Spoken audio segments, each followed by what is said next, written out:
दोस्तों दूसरे दिन केएल राहुल के शतक के बाद जसप्रीत बुमराह ने गेंदबाजी में बरपाया कहर। और दोस्तों दूसरे दिन का खेल खत्म होने के बाद पहला टेस्ट मैच और भी रोमांचक हो गया। जहां दोस्तों भारत साउथ अफ्रीका की टीम के बीच सेंचुरियन के मैदान पर पहला टेस्ट मैच खेला जा रहा है। और दोस्तों पहले टेस्ट मैच के दूसरे दिन का खेल खत्म हो चुका है। तो आइए दोस्तों जानते हैं दूसरे दिन का पूरा हाईलाइट, कौन सी टीम का दूसरे दिन पलड़ा भारी रहा। जहां दोस्तों पहले दिन तक भारत के 8 विकेट गिर चुके थे और केएल राहुल 70 रन बनाकर नॉट आउट थे। और जब दूसरे दिन केएल राहुल और मोहम्मद सिराज भारत की पारी को आगे बढ़ाने उतरे तो फिर इन दोनों बल्लेबाजों ने भारत की तरफ से कमाल का प्रदर्शन करा और दोस्तों भारत का स्कोर 200 रन के पार पहुंचा दिया था। जहां एक तरफ मोहम्मद सिराज केएल राहुल का पूरी तरह साथ दे रहे थे तो दोस्तों केएल राहुल भारत की पारी को काफी तेजी से आगे बढ़ा रहे थे। लेकिन दोस्तों जब इसके बाद केएल राहुल अपने शतक से केवल 5 रन दूर खड़े थे तभी मोहम्मद सिराज आउट हो बैठे और भारत को 9वां झटका 238 रन के स्कोर पर ग्रेलेट कोटेजी ने देकर मोहम्मद सिराज को आउट कर दिया था और सिराज 5 रन बनाकर आउट हुए थे।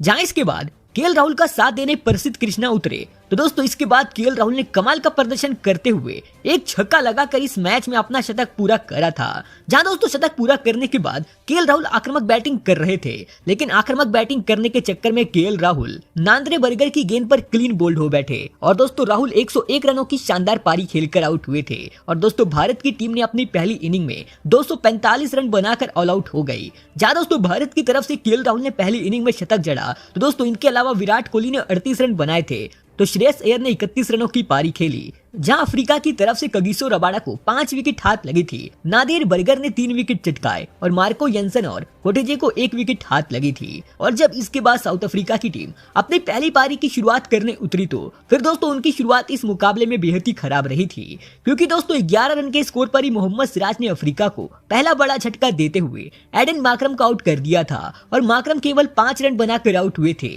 और भारत की शुरुआत इस मुकाबले में काफी धमाकेदार अंदाज में हो गई थी।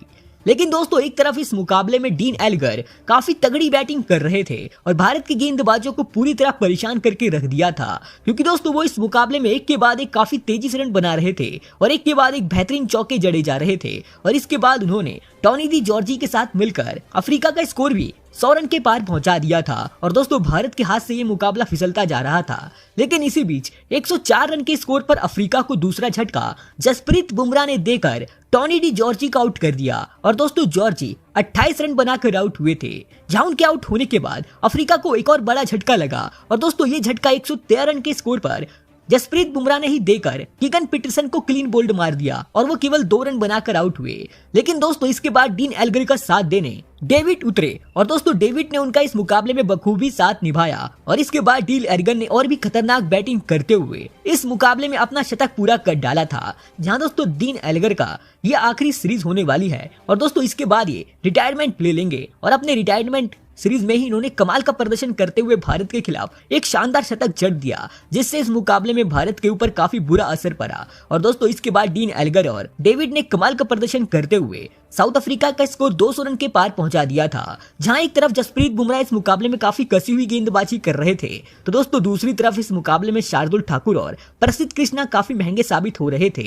ये दोनों गेंदबाजी इस मैच में पूरी तरह वनडे मैच की तरह रन लुटाए जा रहे थे। और दोस्तों जहां एक तरफ सिराज और बुमराह अफ्रीका के ऊपर प्रेशर बना रहे थे तो ये दोनों गेंदबाज खराब गेंदबाजी करके पूरी तरह अफ्रीका के ऊपर से प्रेशर उतारते जा रहे थे और इस मुकाबले में भारत की टीम लगातार पिछड़ती जा रही थी। और इसके बाद डेविड बेडिंघम ने भी अपने 50 रन पूरे कर डाले थे और भारत के ऊपर पूरी तरह दबाव बन चुका था। लेकिन दोस्तों इसके बाद भारत को एक के बाद एक 2 बड़ी सफलता मिली। जहां इसके बाद 244 रन के स्कोर पर मोहम्मद सिराज ने डेविड को क्लीन बोल्ड मार दिया और दोस्तों डेविड 56 रन बनाकर आउट हुए। तो दोस्तों इसके बाद प्रसिद्ध कृष्णा ने अपने टेस्ट करियर का पहला विकेट लेते हुए काइले मैरिन को आउट कर दिया और दोस्तों वो 4 रन बनाकर आउट हुए। और दोस्तों साउथ अफ्रीका के 5 विकेट 249 रन के स्कोर पर गिर चुके थे।